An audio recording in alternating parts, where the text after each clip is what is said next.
안녕하세요. 금요일의 과학터치 온라인 강연을 찾아주신 유튜브 시청자 여러분 만나서 반갑습니다. 저는 사회를 맡은 광주 효동초 교사 이경학입니다. 오늘 강연 주제는요.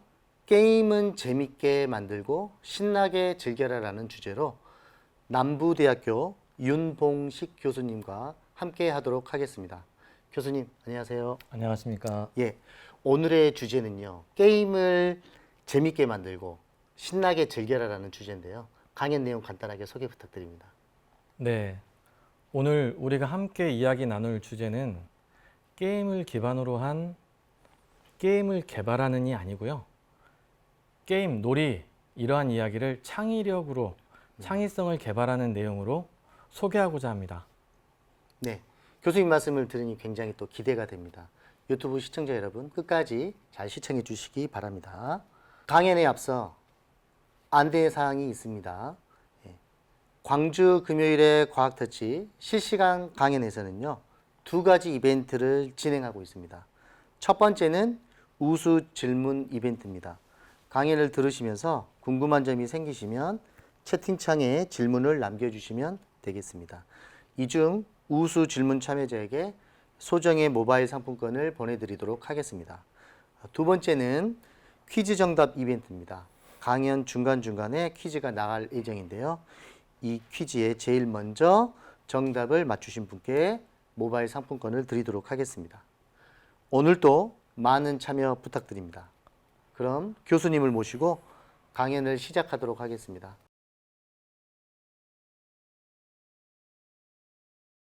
안녕하세요. 소개받은 윤봉식입니다. 제가 오늘 함께 이야기 나눌 주제가 게임은 재미있게 만들고 신나게 즐겨란데요.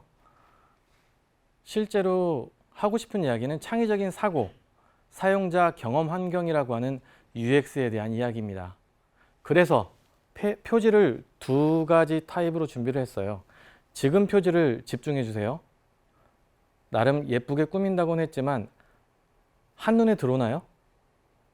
두 번째 페이지 보겠습니다.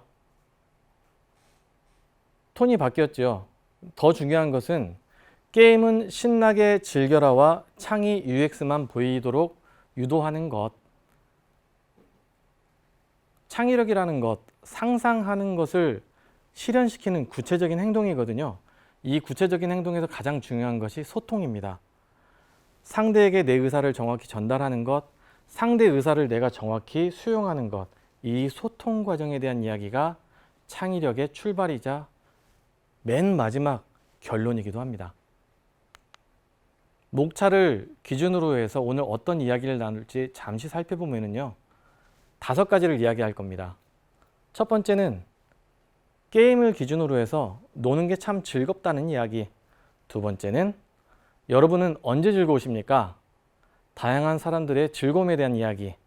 세 번째는 여러분은 창의적이십니까? 저는 창의적인 사람일까요? 에 대한 창의력 이야기. 그 다음 네 번째는 초등학생부터 대학생까지 우리나라에서도 해외에서도 교육을 실시하고 있는 컴퓨팅 사고와 코딩 관련된 교과. 이걸 왜 하는 거지? 라는 이야기입니다. 마지막 5번째에서는 여러분의 경험이 가치 있게 돈이 될 수도 있다라는 것을 사례로 알아본 다음 결론으로 오픈형 질문을 던짐으로써 마무리하겠습니다. 첫 번째 챕터입니다. 게임 많이 하시나요? 저도 소시적인 게임 좀 했고요. 게임들 많이 합니다. 그러면 게임 때문에 삶에 방해가 있으신가요? 게임을 많이 한다는 것은 무언가로부터 집중하기 어려워지는 상황일 수도 있습니다. 맨 위에 게임 사용 장애라는 내용을 살펴보면 2019년 5월에 스위스 제네바에서 세계보건기구 WHO가 밝힌 게임 사용 장애라는 내용이 있습니다. 게임 자체를 질병으로 한 것은 아니에요. 하지만 게임으로 인한 부수적인 피해를 질병 코드를 부여하여 질병으로 하기 때문에 굉장히 사람들에게 부정적인 감정을 일으킬 수 있습니다. 여기에는 두 가지 요인이 있는데 첫 번째는요. 게임 횟수를 그리고 게임을 도중에 멈추는 것을 못하는 행동. 두 번째는 게임으로 인해서 일상생활이 불가능한 것. 학생은 학습을 하는 것을, 사회인은 사회생활하는 것을 어렵게 만드는 정도. 이 두 가지를 1년 이상 지속되고 있다 그러면은 게임 사용 장애라고 규정합니다. 2019년 5월 이야기는 부정적인 이야기입니다. 하단을 보십시오. 그런데 코로나가 발생했습니다. 우리 참 힘들었지요. 지금도 여전히. 하지만 밝아질 거예요. 마치 이 기사처럼요. 코로나에서 사회적 거리두기가 가장 좋은 수단이다 보니 게임을 권장하기로 합니다. 그것도 조금 전까지, 작년까지 게임 사용 장애가 질병이라고 했던 WHO 세계보건기구에서요. 플레이 어파트 투게더라는 캠페인을 통해서 게임을 권장하게 되고요. 그 다음 페이지를 보시게 되면 그로부터 2달 뒤 전 세계의 기준을 만드는 FDA, 미국 식품의약국에서 FDA라고 하면 우리가 먹는 의약품 또 그에 준하는 음식이나 보조제, 몸에 착용하거나 사용하는 이런 여러 가지들을 적정하다 아니다 판단을 해주는 공신력 있는 기관입니다. 이런 기관에서 게임이 질병을 치료하는 중요한 치료제다. 이를 일컬어 디지털 치료제. 다시 얘기 드립니다. 디지털 치료제라고 명명하고 인정해 줍니다. ADHD, 우리나라 어린이도 어른들도 많이 겪는 주의력 결핍 과잉 행동 장애라는 건데요. 물론 아직은 초창기이다 보니 2020년엔 만 8세에서 12세까지의 어린이가 이러한 장애에 노출됐을 경우에 의료진의 처방전을 기준으로 해서 게임을 하나의 치료제로 쓸 수 있게끔 권고해 준 겁니다. 22년인 지금의 경우에는 더 많은 게임들이 또 교육용, 교보제형 게임들이 이러한 디지털 치료제로서 팔리고 소비재로서 또 하나의 소비를 만들고 있습니다. 좋은 세상입니다. 그러면 현대인들만 게임을 했을까요? 과거의 사람들도 게임을 많이 했겠죠. 인생을 즐겨야 되니까, 행복해야 되니까. 행복하자고 우리가 사는 거잖아요. 행복하세요. 보드게임이 모든 게임의 기준이 된다고 합니다. RPG라는 롤플레잉도 있고 테이블 RPG라는 게임도 있잖아요. 이 모든 것들이 테이블 기준에서 카드게임, 주사위 놀이, 윷놀이 우리나라는 이런 것들이 전부 보드게임의 일종인데요. 이 보드게임의 가장 중요한 도구는 대부분 주사위 형태의 던지고 노는 거리입니다. 기원전 2500년 전에도 주사위가 있었어요. 피라미드 모양의 정사면체 주사위가 아브라함의 고향인 우르에서 발견됐고요. 지금은 다양한 형태의 정사면체부터 36면체까지 다양한 주사위 형태가 게임, 놀이, 그리고 여러 용도로 사용되고 있습니다. 그럼 우리 선조들은 주사위 놀이를 안 했을까? 하단에 딱 나와 있네요. 목재, 주령구. 신라시대 때 14면체, 이건 정 14면체가 나올 수가 없죠. 14라는 숫자는 정이 떨어질 수 없는 숫자죠. 사각형 6개와 삼각형 8개. 축구공을 연상하시면 됩니다. 동그란 축구공이 사실 동일한 패턴으로 되어 있는 게 아니고 사각형과 삼각형의 조합으로 되어 있잖아요. 후 불면 이 3차원 구조가 축구공이 된다라고 생각하면 될 텐데 이렇게 현명한 주사위를 만들어서 즐기셨어요.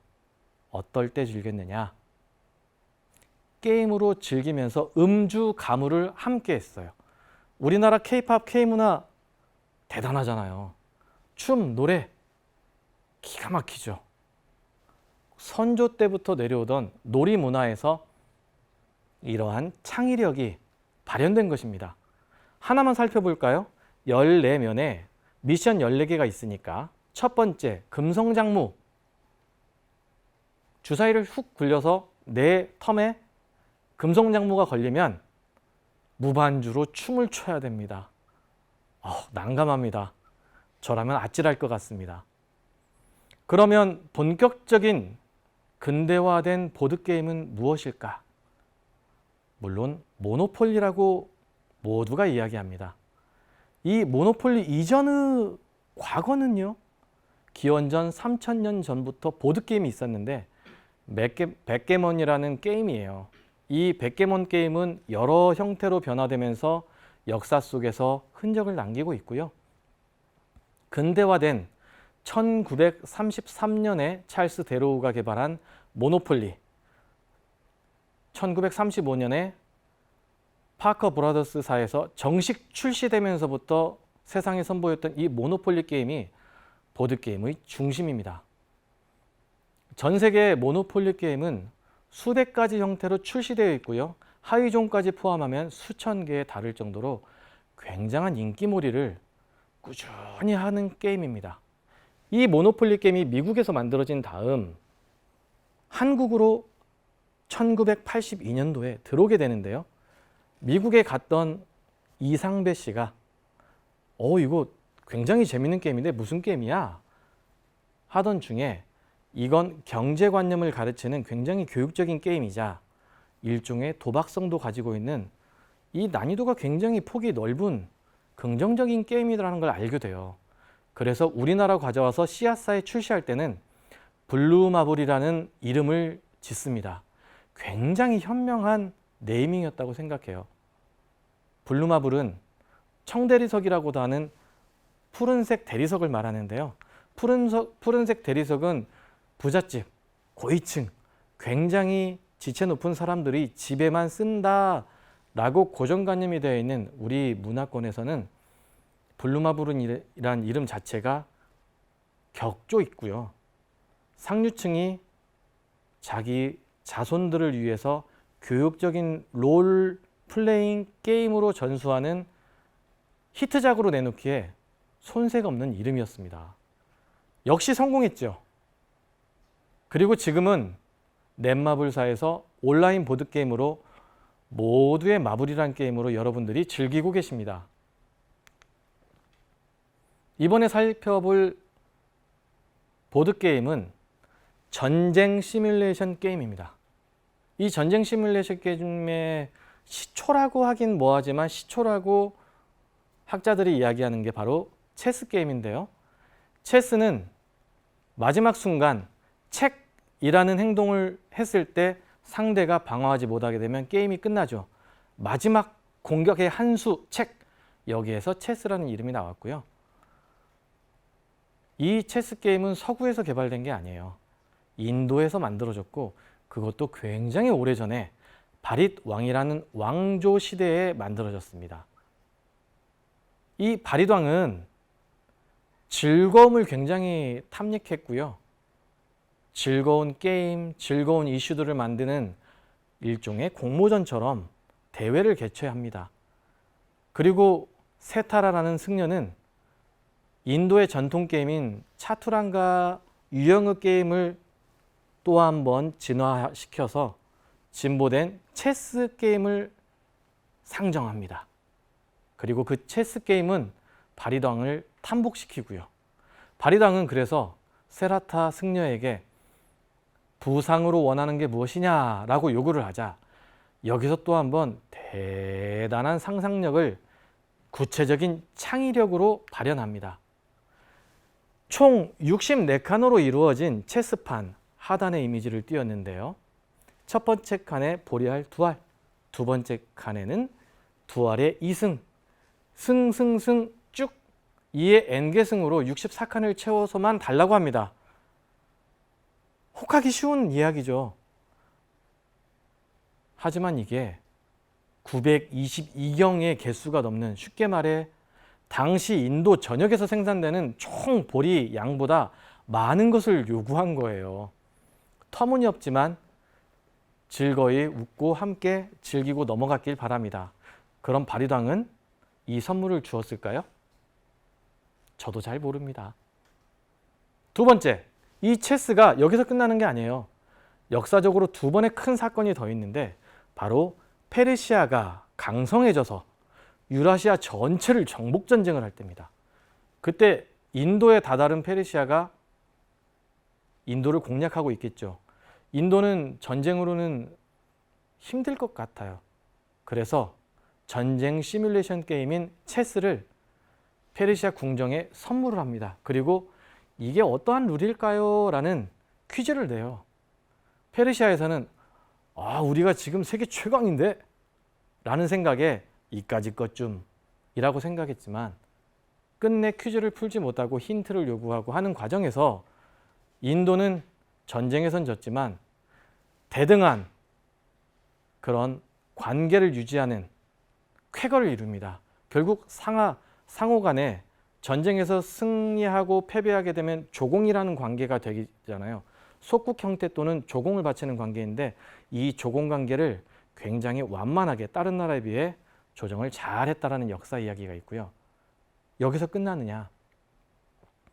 아랍이 강성할 때 페르시아는 다시 흥망성쇠로 빠지고 있었습니다.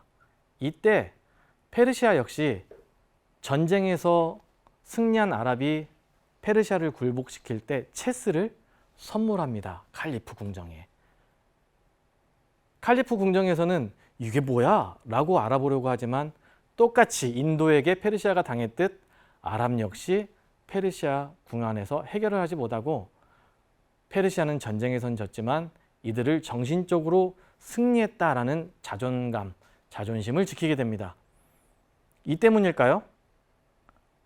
전 세계에서 가장 체스를 대단하게 잘한다라고 하는 사람들을 체스 마스터라고 하는데 현재까지 최고의 고수 체스 마스터는 아랍인들이 제일 많습니다.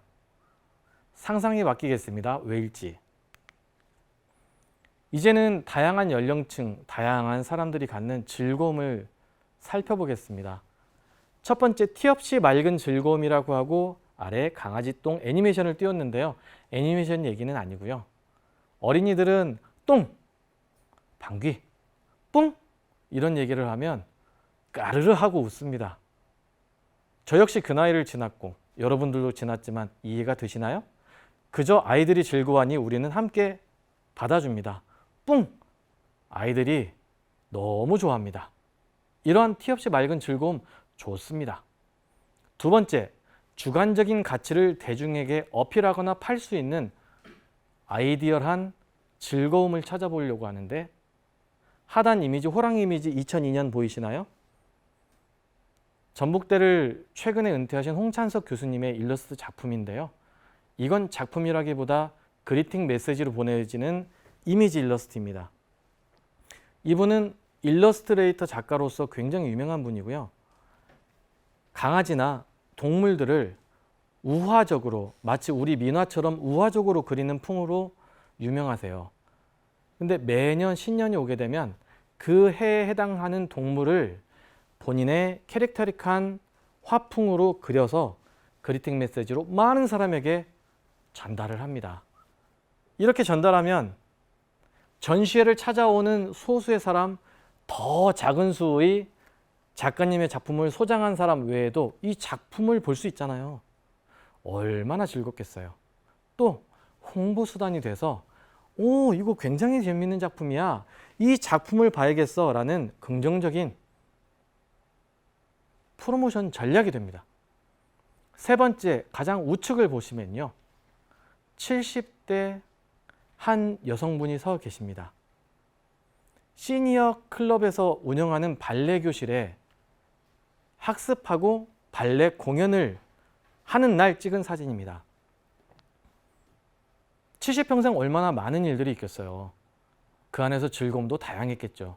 하지만 20, 20대들이 받는 교육을 70대 넘어서 관절도 안 좋고 힘들 것 같은데 뛰어들어서 참여함으로써 즐거움을 갖는 것, 새로운 경험의 즐거움을 갖습니다.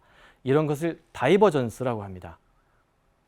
다이버전스. 뒤쪽에서도 한번 거론할 건데요. 새로운 영역으로 가는 것도 다이버전스지만 고정관념을 깨고 뛰어드는 행위를 다이버전스, 이런 것을 다이버전트라고 합니다. 이번엔 조금 더 가벼운 이야기로 말장난을 건드려 보겠습니다. 힘든 일에 웃게끔 하는 재간을 우리는 말장난이라고 하죠. 코로나 환경으로 우리가 굉장히 힘들었을 때, 특히 코로나 전국 초기에는 백신이 언제 나온대 하고 모두 목이 빠져라 기다렸어요. 드디어 백신이 나온다는 이야기가 나오자 위트 있는 우리나라 한민족들은 여기에 개그로 승화시켜서 힘든 나날을 덜어냅니다. 오른쪽에 보이는 하얀 고무신 백신이잖아요. 아닌가요? 왼쪽에 보여지는 백신, 오른쪽도 백신이에요. 이러한 말장난이 상대를 불쾌하게 한다기보다 위트있게 받아줄 수 있는 만우절 같은 요소가 되는 겁니다. 그 다음 말장난은 까르르 하고 웃던 그 연령대, 그 어린이들의 글을 한번 보겠습니다. 할머니가 생신이십니다. 할머니께 드릴 카드를 그려보세요. 저희 같은 나이에는 할머니께 생신 축하드린다라는 메시지 카드를 그릴 거예요. 그런데 어린이들은 굉장히 기발해요. 일단 구조적으로 막혀있지 않고 정보가 적기 때문에 연상시킬 수 있는 것보다는 본인이 툭 하고 던지는 멘트가 더 소중하죠. 근데 그게 굉장한 창의력이거든요. 과거 영화에서도 나왔었던 더 빅이라는 영화에서 어린이가 어른이 되어서 특정 게임 회사에 들어가게 되는, 그래서 그 게임 회사가 엄청난 회사로 성장한다는 이야기가 있는데, 그렇게 아이들의 위트가 중요한데요. 아이는 신용카드를 그렸습니다. 부디 그 부모님께서는 할머니께 신용카드를 드렸길 바랍니다. 두 번째, 오른쪽에는 엄마 아빠 사행시인데요. 엄마는 마덜, 아빠는 빠덜 이라고 썼습니다. 웃어야 될지. 하지만 재밌잖아요. 영어라는 것, 한글이라는 것이 공백이 없는 거예요. 마치 BTS처럼. BTS는 방탄소년단이잖아요. 한글이잖아요. 근데 BTS예요. 알파벳 이니셜. 애니어그램 배우셨잖아요. 자, 그 다음 맨 우측 하단을 보겠습니다. 호랑이가 담배를 끊었습니다. 이유가 무엇일까요? 담배값이 올라서래요. 아, 전 재밌는데.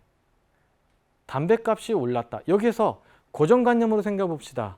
호랑이는 담배를 피우나요? 아니면 호랑이는 금전적 가치를 하나요? 호랑이가 재화를 거래하나요? 아니잖아요.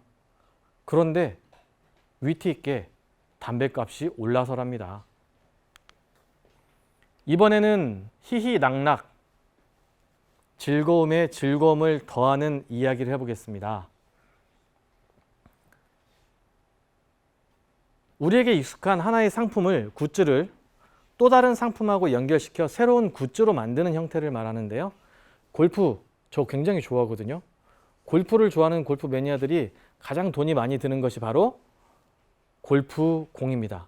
그런데 계란판 안에 담아서 예쁜 병아리가 될 골프공을 굿즈로 만들었습니다.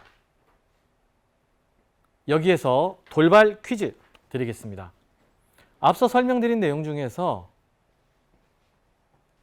특정 질병이나 장애 같은 것들에 게임을 이용해서 치료한다라는 설명을 드렸죠. 이렇게 게임 같은 것들이 질병을 치료하는 데 도움되는 것을 무슨 치료제라고 설명드렸습니다. 자, 정답은 강연이 끝나고 나서 사회자님께서 발표해 주실 겁니다. 어서 접속하시길 바랍니다. 자, 강연 계속하겠습니다. 그렇게 6구의 꽁, 6개의 달걀이 들어있는 것 같은 꽁을 저도 사서 선물을 드려봤거든요.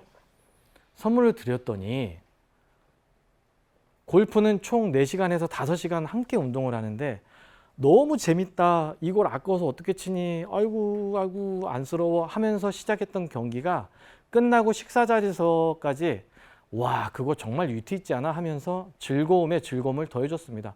저희는 희희낙낙하며 그 시간을 보냈습니다. 얼마나 창의적인 내용이 우리를 즐겁게 했는지 아직도 기억이 납니다.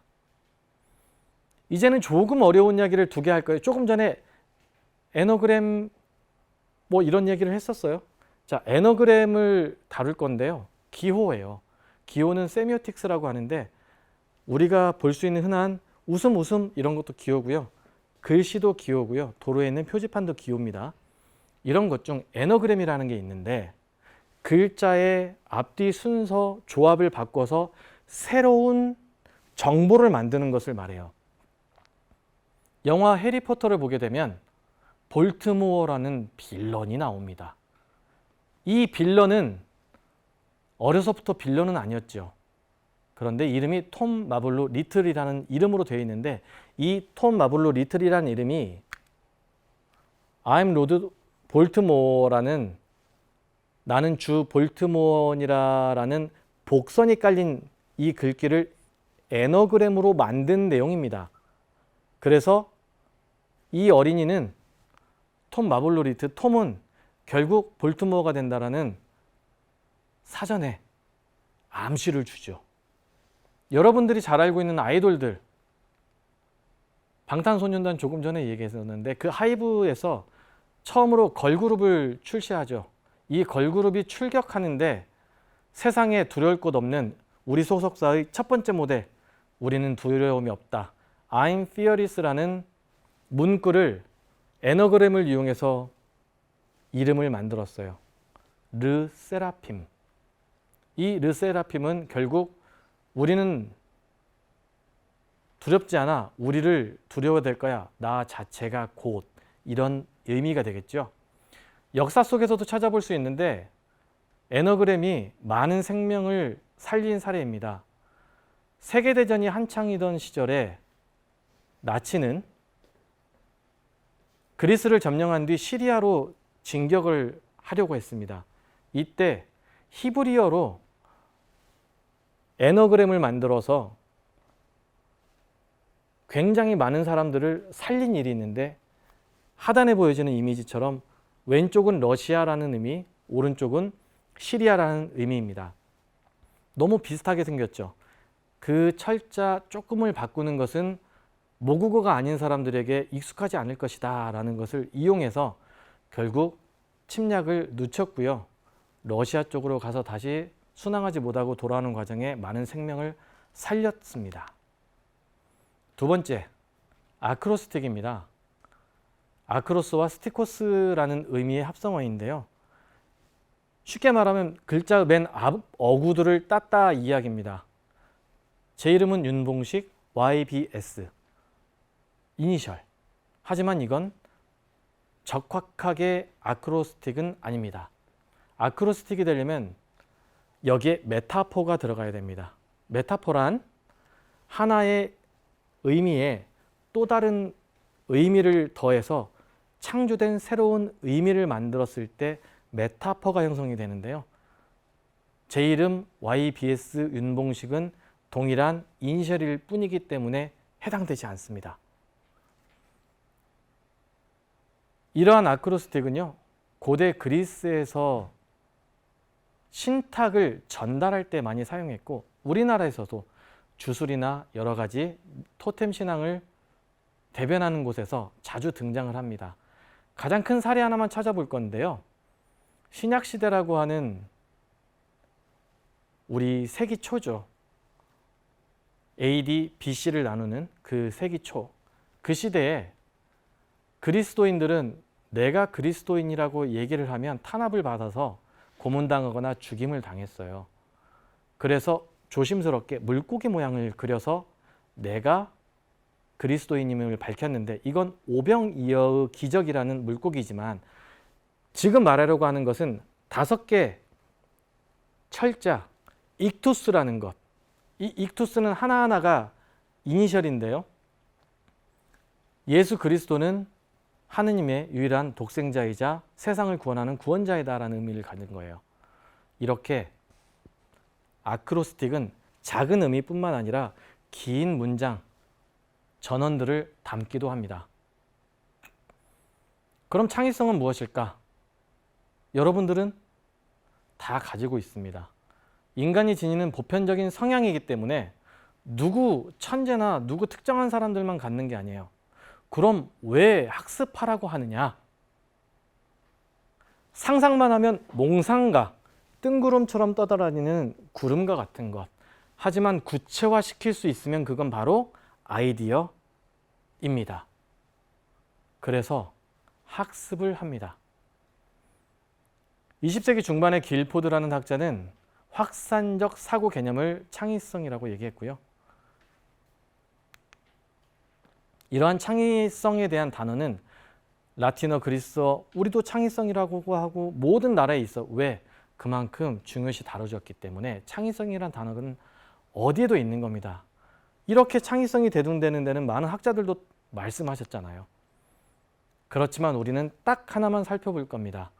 창의성의 관점, 일반적인 관점과 디자인 관점을 볼 건데 여기에 디자인 관점은 디자인을 전공한 저 같은 사람의 관점이란 뜻이 아닙니다. 기획하고 설계하고 무언가를 상상하고 만들어내는 그 디자인 관점을 이야기하는 겁니다. 그래서 일반적인 관점에서 첫 번째, 새롭고 독특한 아이디어를 추출해내는 것을 일반적인 관점에서 창의라고 얘기한다면 디자인 관점에서는 문제 해결을 위하여 여러 가지 발상하는 과정을 창의성이라고 하고요. 또 하나 일반적인 관점에서 문제를 해결하는 폭넓은 사고와 표현이라고 했다면 디자인 관점에서는요. 다양한 사고방식의 상호작용이 이루어져야 된다는 것. 그리고 무엇보다 구체적으로, 직관적으로 소통이 가능해야 된다는 것. 이것을 다루고 있습니다. 창의성은 여러 가지 요소도 있지만 중요한 건 뭐 하나? 딱 하나? 직관적이다. 그래서 미술로 착각을 하세요. 근데 미술 아니에요. 발그림이어도 좋아요. 내가 그린 그림이 전달되면 돼요. 글이어도 좋고요. 말로 전해도 됩니다. 결론은 디자인 싱킹입니다. 지금 디자인 싱킹은 저희 전공이나 사회과학, 인문학, 의료계에서도 학습하려고 노력하고 있죠. 왜? 창의적인 문제 해결의 여러 방법 중 가장 진화된 것이기 때문에 여기서는 집단 행동이 가능하고요. 개인 행동이 가능해요. 집단 행동은 집단 지성이라는 것을 이용해서 지성 집단은 똑똑한 사람들의 집단이라서 디테일한 것을 파고들어서 전문성을 만든다면 집단 지성은 상하, 좌우 폭이 섞여서 보다 다양한 것을 추론하는 과정을 이야기하죠. 그걸 개인도 할 수 있다는 겁니다. 창의적인 사고 기반으로. 디자인 싱킹에서 찾아봐야 될 건 제일 하단이에요. 위에 쭉 했었던 이야기의 창의적인 사고 중요합니다. 하지만 여기 하나가 더 들어가야 되는 건 무엇? 비즈니스 사고. 비즈니스 사고라고 하면 돈이 되는 것? 꼭 그것만은 아니에요. 공공재의 서비스를 만드는 것도 비즈니스예요. 우리가 P2P 뭐 이런 얘기 하는 것처럼 B2C, B2B, B2G 이런 걸 얘기하잖아요. 비즈니스, 회사와 공공재 이런 것도 포함되거든요. 어쨌든 비즈니스 사고, 적확하게 떨어지는 것을 최종 결론으로 내서 성과까지 만들어낸다. 이게 중요하다는 겁니다. 스티브 잡스가 디자인 싱킹에서 가장 선두주자로 전 세계에 알려져 있죠. 이분이 각광받는 이유는요. 플랫폼이라는 걸 만들어서 무료, 유료를 떠나서 모든 사람이 공유 가치를 만들었기 때문이거든요. 사람들이 이렇게 하니까 불편하구나, 이렇게 하면 좋겠구나. 거기에 디바이스, 스마트폰, 태블릿 등을 서로 공유 가치로 쓸 수 있게끔 만든 그 부분이 제일 중요하다고 생각해요. 학자들이 말하는 다이어그램은 위의 내용입니다. 경험과 지식을 연결했을 때 디자인 싱킹이다. 근데 저는 하나 더 재현하고 싶습니다. 하단에 UI가 지식 밑에 있죠. 우리가 가진 지식에서 UI, 유저 인터페이스라고 하는 사용성은 추출할 수 있고요.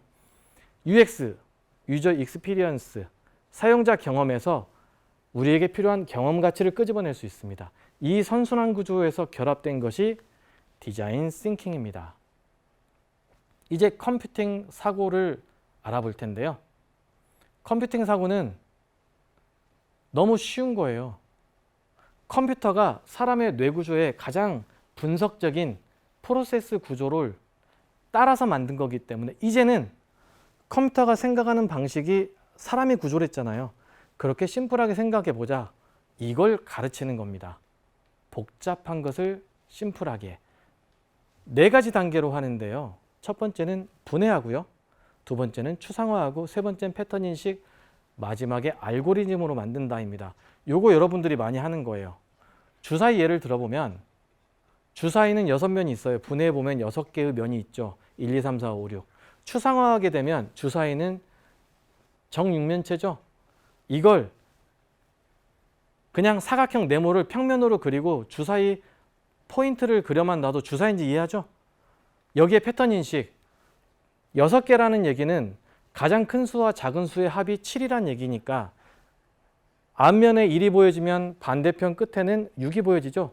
그러면 3이 보여지면요. 반대편에는 그렇죠. 여러분이 알고 있는 그 숫자입니다. 그렇게 패턴화를 하고요. 알고리즘으로도 정리할 수 있습니다. 그러면 컴퓨팅 사고와 코딩을 스크래치 같은 프로그램으로만 하느냐? 요즘엔 그렇지 않습니다. 게임을 통해서, 로봇을 통해서 즐기면서 합니다. 이 사진은 학생들이 자기만의 맵을 하나씩 그리면 모든 학생들의 종이를 바닥에 펼쳐놓고서 하나의 마을을 만듭니다. 상상치 못한 전개. 이렇게 코딩 교육을 하고요. 또 다른 로봇을 이용하는 경우에 알파1이나 지무 로봇을 이용해서 조작하는 행위를 통해서 컴퓨팅 사고를 학습합니다. 그리고 최근에는 증강현실을 많이 이용하는데 어린이들이 직접 학생들이 그린 그림 또는 색칠을 한 원 도안을 촬영해서 증강으로 불러오고요. 거기에 부가적인 정보까지 연결하는 컴퓨팅 사고를 학습합니다. 이건 이미 IPTV 형식에서도 많이 적용하고 있죠. 자, 지금까지 우리가 많은 걸 찾아봤어요. 첫 번째, 놀이. 두 번째, 창의력. 세 번째, 디자인 싱킹. 네 번째는요, 컴퓨팅 사고. 이 모든 것은 전제가 필요해요. 공감이 되어야 된다. 쉐어드 밸류스라고 하는 공유 가치. 나와 너가 함께 대화가 가능해야 된다. 나만 이야기하면 안 되고 너만 얘기해도 안 된다. 우리가 공감했을 때 우리 학급이, 우리 사회가, 우리 나라가 행복하겠죠. 소통입니다. 소통. 모든 것은 커뮤니케이션을 시작해서 커뮤니케이션을 끝난다. 그러면 이런 커뮤니케이션을 어떤 방식으로 요즘엔 하느냐가 UX, 사용자 경험 환경인데요. UX는 사용자가 어떻게 살고 있는지를 측정하는 방법인데 뒤쪽 사례로 설명드리기로 하고요. 현재는 과학적인 도구를 이용해서 뇌를 직접 촬영하는 방식으로 분석적인 모형을 만들고 있지만 가까운 미래에는 감정, 행복하다, 사랑을 느낀다, 슬프다, 기쁘다 등을 측정하고 또 그러한 상황으로 유추해서 유도하는 것까지도 가능할 걸로 우리는 예측하고 있습니다. 그 사례입니다. 저희 랩 연구진들이 함께한 건데요. 한국도로공사와 몇 년간 진행했던 여러 가지 아이템 중 고속도로 휴게소, 졸음 쉼터 등을 사용자들, 불특정 다수의 많은 사람들이 방문했을 때 어떤 패턴으로 사용하라더라를 분석적으로 한 거죠. 분석해 보니 4가지 유형이 나왔어요. 화장실이 급한 사람, 음식이 급한 사람, 그냥 잠자거나 쉬는 게 급한 사람, 흡연을 하거나 등 기타 운동을 하는 별도 목적을 가진 사람. 이 사람들을 모두 만족시키기에는 휴게소는 정해져 있는 땅입니다. 하지만 배치를 잘 바꾸면 조금 더 사용자가 편하고요. 판매하는 거기에서 서비스를 제공자들도 매출을 증대시킬 수 있다. 이런 연구를 했고요. 이러한 유사 사례로 지역 전통시장을 살리기 위한 아이디어를 내서 저희 학생들과 저희가 같이 중소벤처기업부 장관상도 타는 재밌는 일도 있었죠. 여기에 기업들이 하는 행동도 있는데요. 일상에서 벌어지는 소소한 즐거움들을 사업으로 연결시켜서 성공한 케이스예요. 바나나 우유는 오래도록 롱런했어요. 4월이 되자 벚꽃이 피었네요. 벚꽃 색깔의 우유는 없을까? 바나나 우유가 떴으니 벚꽃 맛 우유? 농담으로 시작된 것이 실제로 출시가 돼버렸죠. 그리고 품귀였죠. 오른쪽 봉식처럼은 저예요, 저. 친분이 있는 이 회사분께서 제 이름이 들어간 라벨을 만들어 주셔서 저는 세상에 저밖에 가질 수 없는 핫한 저만의 리미티드 아이템을 얻게 됐기 때문에 즐겁죠. 그런데 이걸 프린트해서 붙이는 것으로도 부가적인 사업이 이루어졌잖아요. 흔히들 우리 회사 제품 내가 개발한 것만 안 팔려라고 얘기를 해요. 개인 가치도 대중화될 수 있거든요. 어려운 기술을 넣으려고 하니까, 복잡하니까, 나만의 것을 공감대가 없이 만드니까. 하지만 아래에 있는 사진처럼 아이디어를 판다면 어떨까요? 이건 일본의 간장 종지, 간장 그릇입니다. 평상시에는 그냥 하얀 도자기인데요. 간장을 부어서 따르게 되면 고양이가 나오거나 후지산 모양이 나와요. 작품이 되는 거예요. 식사를 하는 과정에 작품을 우리가 만드는 즐거움을 핫했죠. 잘 팔렸죠. 그래서 전 세계에 유사한 타입의 제품이 많이 팔렸습니다. 이번에는 우리가 방송에서 봤던 일들이기도 하지만 여러분 세대에서 봤을지 몰라서 무한도전 사례를 보여드리는데요. 먼저 진행하는 분이 슬리퍼로 행복감을 줄 수 있을까? 그랬더니 개그맨이 고민을 합니다. 고민한 결과 똑똑똑 실례합니다 라고 던진 멘트가 실제 배민이라는 회사에서 굿즈로 만들어져서 품귀됐었어요. 회사를 긍정적인 즐거운 놀이공간, 즐거움 있는 회사로 만들어주게 된 거잖아요. 이미지가 쇄신됐습니다. 또 하나의 사례는 같은 프로그램인데요. 경쟁적, 조금 전에는 개인의 주관적인 것을 가치를 전가했다면 이번에는 집단 발상 중에 선택하는 컴페티션 관계인데요. 마케팅을 위해서 냉동식품 회사가 새로 출시되는 매운 낙지 만두를 홍보해야 되는데 이름이 필요하대요. 방송을 통해서 이걸 이용합니다. 그리고 집단 시성을 이용해서 본인들이 만들었지만 여기에 개그맨들의 독특한 아이디어 2개를 봤죠. 왼쪽에는 화낙, 신낙. 오른쪽에는 발음 잘해야 됩니다. 시뻘만두. 결국 방송에 여러 가지 이유 때문에 다른 게 선택되었지만 여기서는 개인적인 아이디어들이 경합이 또 되어 있지만 집단지성으로 올바른 선택으로 간다라는 이야기입니다. 마지막 가치 전환인데요. 백열전구는 이제 여러분들은 본 적이 많이 없는 분들도 있을 거예요. 하지만 백열전구가 산업이 하향 곡선을 내려가면서 그 만들어진 금형들이 있는데 금형을 그대로 하단 이미지처럼 이용해서 다른 제품을 했더니 팔렸어요. 자, 그게 위에 텍스트예요. 낡은 가치를 가치 전환하니까 돈 되는 가치가 됐어. 그 다음은 사회적 연쇄 반응이에요. 또 다른 새로운 가치로 응용만 하면 계속 된다는 거죠. 저는 신규 창업을 하는 기업들을 멘토링할 때마다, 컨설팅할 때마다 이야기를 많이 합니다. 너무 복잡한 걸 찾지 마세요. 응용된 것을 재응용하는 오마주가 최고예요. 게임 2개만 알아보겠습니다. 포켓몬고라는 게임이 있었죠. 지금도 되고 있죠. 사실 이것은 구글맵이 만우절 이벤트로 포켓몬 챌린지라는 것을 재미로 했던 거예요. 그런데 앱스토어에서 하루 만에 1억 다운로드를 역사적으로 없었던 기염을 토합니다. 그래서 실제 게임이 돼버린 거죠. AR 게임의 성공 가능성을 예측하는 효시가 됩니다. 두 번째는 베트남 게임 개발자가 단 3일 만에 개발한 희한한 플래피 버드라는 게임인데요. 88개국에서 앱스토어 토탈 1위를 계속했었고요. 하루에 5천만 원씩 매일 수익이 발생되는 엄청난 게임이었는데 게임성이 이래요. 앵그리버드처럼 복잡한 게임, 많이 복잡하지는 않는데 탁구채로 툭툭툭툭 하는 것처럼 더 쉽게 만들어보자라는 취지로 만들었고요. 그게 대박이 난 거예요. 그런데 여기서 끝나는 얘기를 하고 싶은 게 아니에요. 중독성 문제를 깨달은 개발자는 사업을 닫아버렸고요. 그러자 이미 가치가 확산된 이 플래피보드는 플래피보드가 설치된 스마트폰이 고가로 판매되는 또 다른 형태로 가치 전환이 됩니다. 여기까지가 우리가 다룬 이야기인데 내 경험의 가치는 나의 취향이 내 습관이 만드는 거고요. 내 생각은 구체화할 때 아이디어가 되고요. 내 삶에 적용이 가능해요. 그럼 무엇을 해야죠? 우리는 창의적으로 놉시다. 창의적으로 노는 게 답입니다. 일단 따라서 놀아요. 그러다 보면 내가 재밌는 것을 만들게 돼요. 1, 2학년 대학생들에게 선배들을 따라서 놀으라고 해요. 그 다음에 3학년 정도 되면 파티를 주관하거나 축제를 주관해 보라고 해요.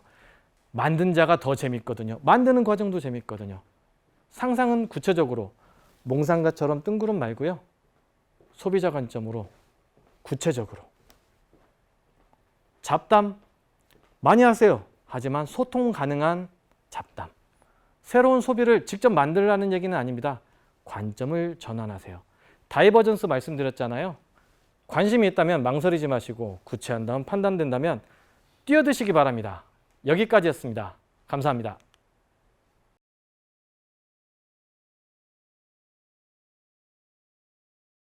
네, 유익한 강연 해주시라고 고생했습니다. 감사합니다. 예, 강연에 대한 이제 질문들이 선별되는 동안에 교수님께 간단하게 몇 가지 이야기 나눠보도록 하겠습니다. 네. 오늘 온라인 강연 해보셨는데 제가 옆에서 듣고 있으면 굉장히 재밌게 잘 하신 것 같더라고요. 감사합니다. 오늘 온라인 강연 소감이 어떠신지 간단하게 우리 시청자 여러분께 이야기 부탁드리겠습니다. 물론 대면이 되었으면 좋았을 거라고 생각합니다. 코로나 전국이 길어지고 있어서 모두들 힘들 텐데 힘내는 강의가 됐으면 좋겠습니다. 그리고 비대면이었지만 마치 여러분들이 앞에 계시는 것처럼 저 역시 많이 즐거웠습니다. 네, 교수님의 흥미로운 강연만큼 다양한 질문들이 나와 있는데요. 나경이라는 분께서 질문을 남겨주셨어요. 오늘 그 퀴즈 정답하고도 관련이 있는데요. 디지털 치료제를 쓴다면 그러면 어떻게 되는지 그 효과성에 대한 질문을 좀 남겨주셨거든요. 네. 그 내용을 얘기해 주시면 좋겠습니다. 자연스럽게 우리 사회자님께서 정답을 발표하셨네요. 네. 디지털 치료제라는 것이 복잡한 내용이 담겨져 있어요. 짧게 쉽게 설명을 하자고 한다면요. 게임이라는 것은 교육성을 담보로 하기도 있지만은 습관을 교정하는 과정이 있습니다. 일정 게임을 따라서 플레이어가 진행을 하는 사용자라고 하죠. 이 사용자가 이 과정을 통해서 내가 뭔가에 몰입하는 과정을 갖게 되거나 내가 부정적으로 생각했던 것을 긍정적으로 전환시키는 이러한 활동을 녹여든 게임을 디지털 치료제라고 하지 아무 게임이나 치료제라고 하지는 않습니다. 네. 그 다음 질문이 그거였거든요. 이게 네. 모든 게임이 다 치료제가 될 수 있냐 했는데 그건 아니다는 말씀이시죠. 하지만 답변을 조금 더 드려볼까요? 네네. 네. 모든 게임이 아니다라고 말한 것은 부정적인 영향이 있는 게임의 경우를 말한 거고요.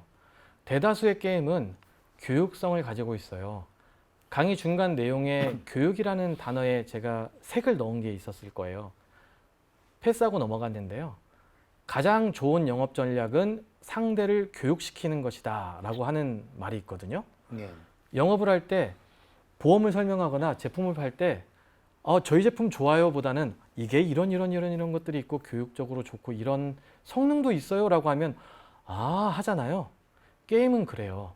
게임은 일정한 패턴을 갖고 매뉴얼을 갖기 때문에 이걸 따라가고 보다 보면 교육적인 효과를 갖는 게임이 굉장히 많고요. 대다수의 그런 성능을 갖는 것은 디지털 치료제로 인증은 못 되야 할지라도 네. 유사 효능을 조금씩 가지고 있다. 네. 보시면 됩니다. 근데 오늘 그 시청하신 우리 학생분들이 있을 건데 이걸 빌미로 삼아가지고 디지털 치료제 개념으로서 나 게임을 하겠다 이런 친구가 있을까 좀 걱정이 되긴 됩니다. 잘 판단하셔야 될 것 같습니다. 네. 저희 아들도 그러면 안 되는데 물론 네. 게임은 중독되지 않는다면 많은 게임을 접하면 좋죠. 욕설이 난무하거나 피가 선열이 낭자한다고 해서 나쁜 게임만은 아닌 것이고요. 아주 부드러운 용어를 쓰지만 부정적인 감정을 일으킬 수 있는 것도 좋은 게임은 아닌 거예요. 네. 여러분들이 더 노력하셔서 아이디어만 제공하셔도 되거든요. 네. 여러분들이 직접 개발하는 게 아니라 클라우드 펀딩이라는 게 있는 것처럼 아이디어 펀딩도 전 세계적으로 우리나라에도 있습니다. 그 아이디어를 던져주시면 치료제로서 각광받는 게임 될 수 있습니다. 네. 네. 오늘 시청하신 우리 유튜브 시청자 학생 여러분, 게임을 즐기는 것도 중요하지만 만들어 본다는 좀 창의적으로 접근해 보는 것도 중요할 것 같습니다. 두 번째 질문인데요. 네. 그 교수님께서 보드 게임 관련해서 설명을 해주셨는데요. 그거와 관련돼 가지고요.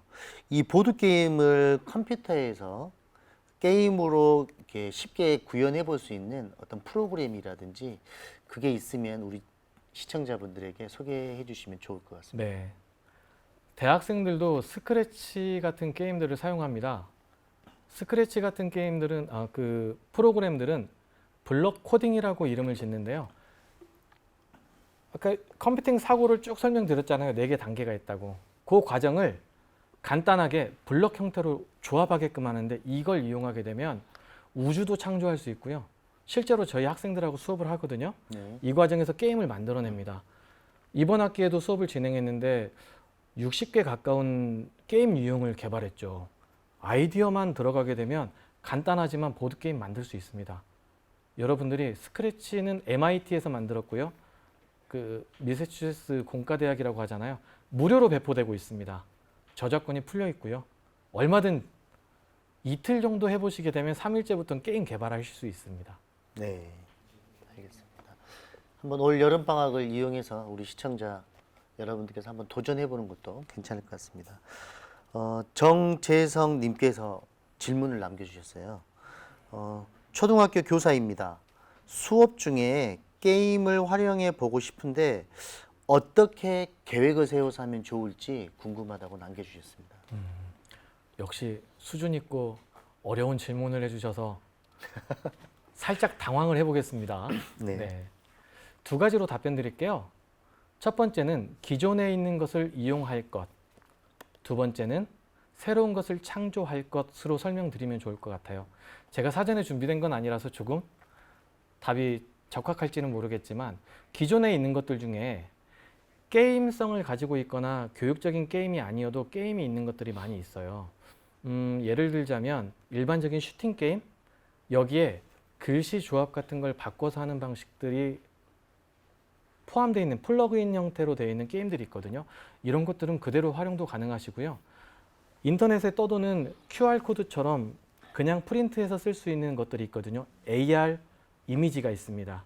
이걸 가져와서 교부한 다음 학생들이 직접 그린 다음 촬영해서 바로 학생들의 스마트폰으로 촬영해서 확인하게끔 하는 절차로 학생들이 조금 어려워하는 역사 이야기나 그런 내용들을 접하게 하면 아이들은 굉장히 재미있어 합니다. 이게 기존 것을 활용하라.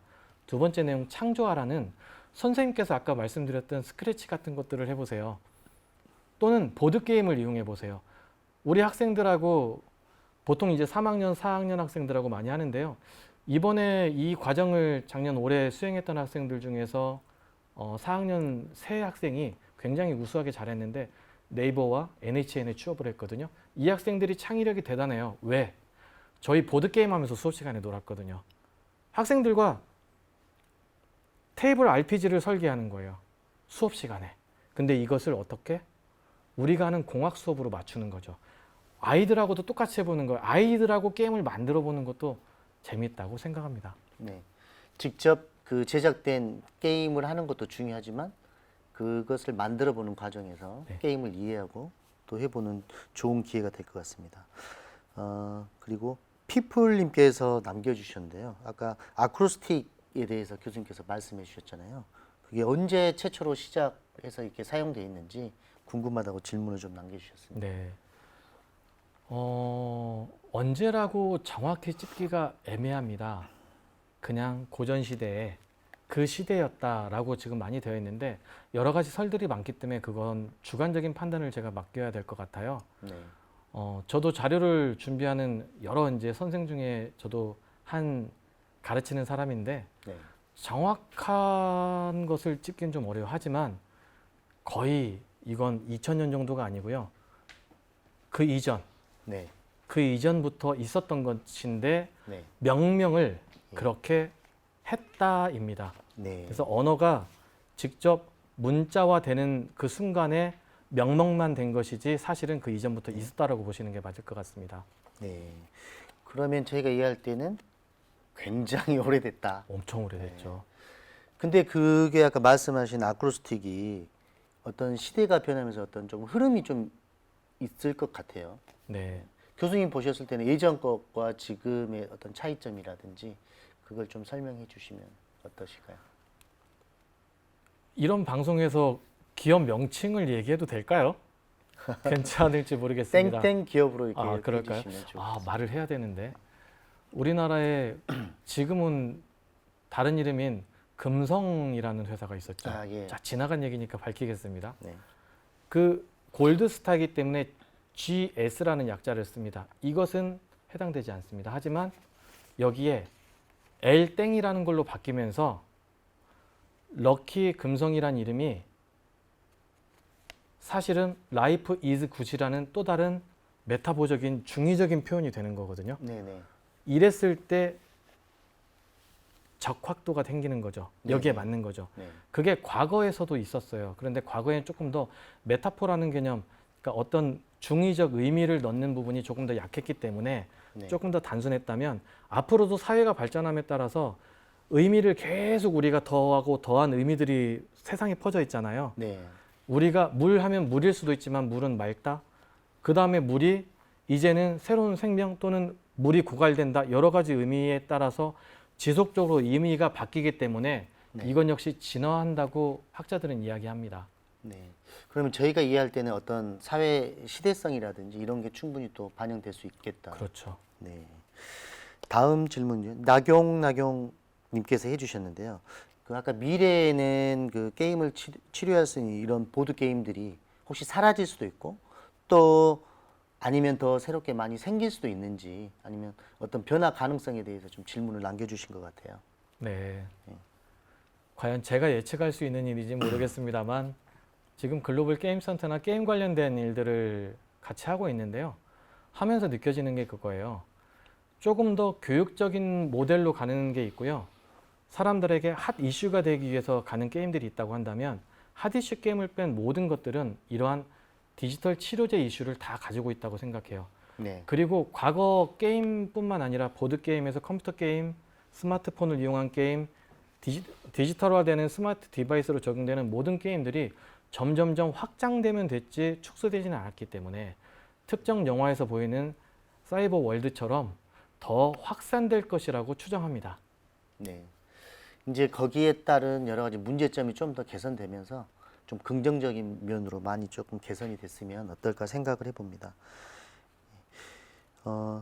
똑같은 분께서 또 남겨주셨는데요. 사람들이 그 치료가 되는 이런 보드 게임을 싫어하게 된다면, 근데 제 개인적으로는 싫어하지는 않을 것 같지만 싫어하게 된다면 이거 또 다른 방법으로 뭐 다른 대체할 수 있는 것들이 혹시 있을까요? 대체된 답변을 요청하신 것 같아요. 이 게임이 싫으면 다른 게임을 선택할 만큼 게임은 네. 가짓수가 많으니까 선택하면 되죠. 하지만 보드게임이 재미없다? 그럼 취향 문제이거나 이 게임 설계가 잘못된 겁니다. 네. 게임 설계가 잘못됐으면 수정을 가미하면 충분히 재밌어질 수 있는 게임이 많거든요. 그런 경우가 흔합니다. 아까 블루마블, 모노폴리라는 게임을 블루마블로 가져왔지만 모두의 마블이 되면서 그 큰 흐름은 가져갔지만 변화 단계에 추가됐죠. 그래서 새로운 유저들에게 즐거움을 가미시켜줬잖아요. 이런 방식이 더 선순환적인 모형이라고 생각하고요. 그럼에도 취향에 맞지 않다고 한다면 다른 장르의 보드게임을 추천하면 될 것 같습니다. 네. 보드 게임이 그렇게 다양하다는 말씀. 굉장히 다양합니다. 저울대님께서 또 질문을 남겨주셨는데요. 교수님께서 에너그램에 대해서 설명을 해주셨는데 네. 그 부분을 좀 더 설명을 해주셨으면 부탁드리겠습니다. 짧은 시간 내에 하다 보니 많은 걸 담으려고 조금 노력은 했어요. 많이 덜어냈음에도 불구하고 우리 톰 마보르 리틀이라는 그다음에 다른 가수의 이야기도 하긴 했었는데요. 여러분들도 실제 이걸 많이 사용할 수 있는 것들이거든요. 안다면. 모르기 때문일 뿐이지 사실 여러분들이 사용하고 있고요. 여러분들이 친구에게 쪽지를 줄 때 다른 기호를 우리들만 알 수 있는 기호를 쓴다거나 하는 것들도 있잖아요. 그런데 앞뒤를 바꿔서 쓰는 경우들이 있습니다. 영화를 보거나 드라마를 보면 간혹씩 나오는 게 있는데요. 책의 문구에 특정 어구, 앞부분, 뒷부분, 중간에 마침표 있는 부분, 숫자 페이지와 함께 어떤 단어, 이걸 조합하는 걸 보셨죠?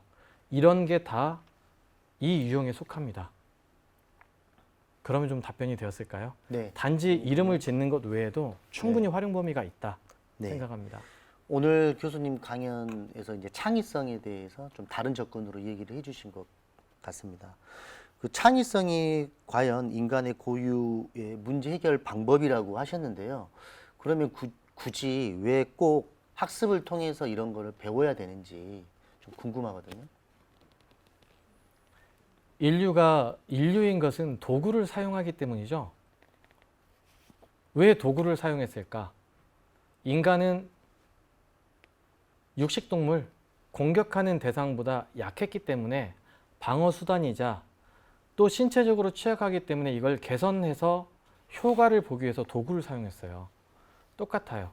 사람의 뇌 구조도 어떠한 경로를 따라서 서로 따라가는 것을 전기 자극으로 되는 뉴런이라는 조직 때문에 서로의 연결고리로 생각을 만들어내는 거잖아요.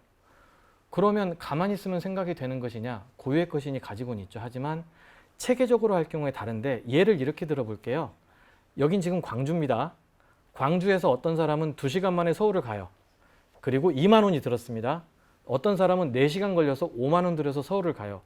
어떤 것이 옳다고 생각하시나요? 저라면 2만 원 내고 2시간 만에 서울을 갈 것 같아요. 그러면 어떤 차이가 있길래 이 두 사람은 달랐을까? 정보가 달랐고요. 학습 정도가 달랐어요.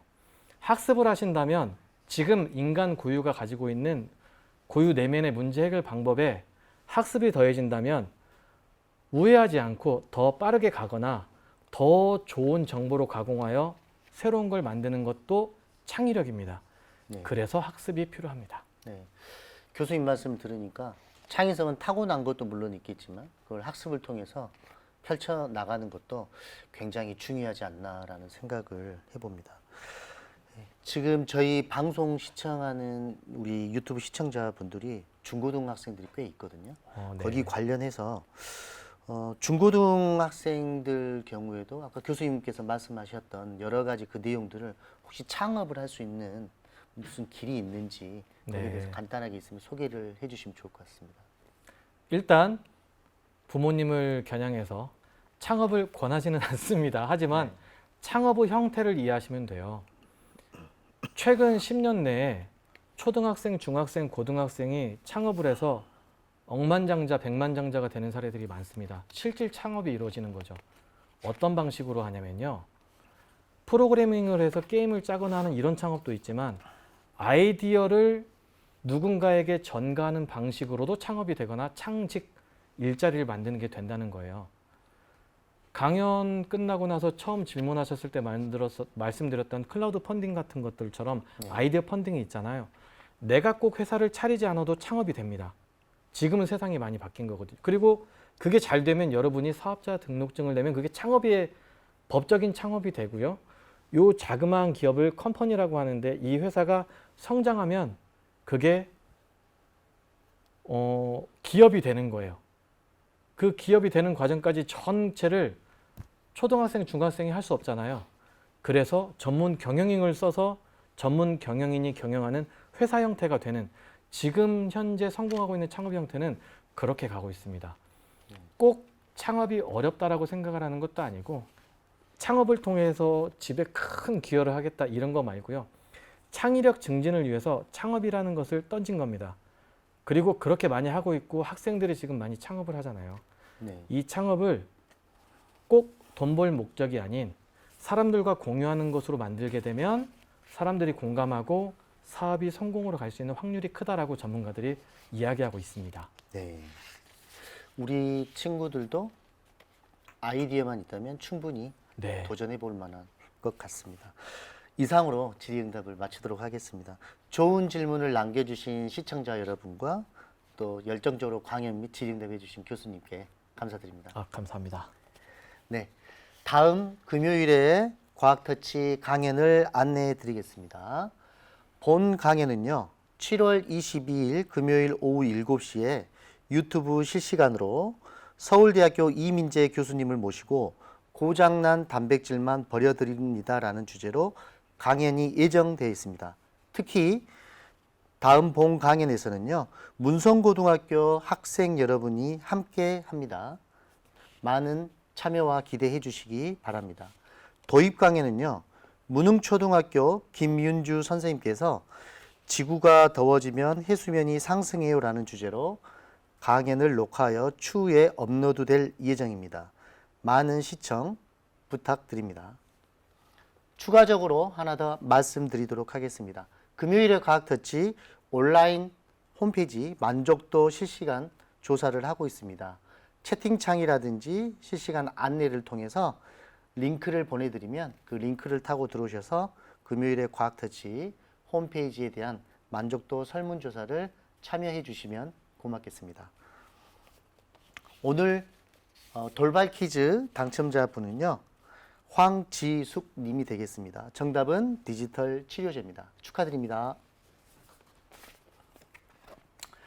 오늘 교수님과 함께 게임은 재밌게 만들고 신나게 즐겨라는 주제로 우리 남부대학교 윤봉식 교수님과 함께 강연을 들어봤습니다. 좋은 강연 해주셔서 감사드리고요. 교수님과는 여기서 인사드려야 될 것 같습니다. 네, 저도 너무 즐거웠습니다. 감사합니다.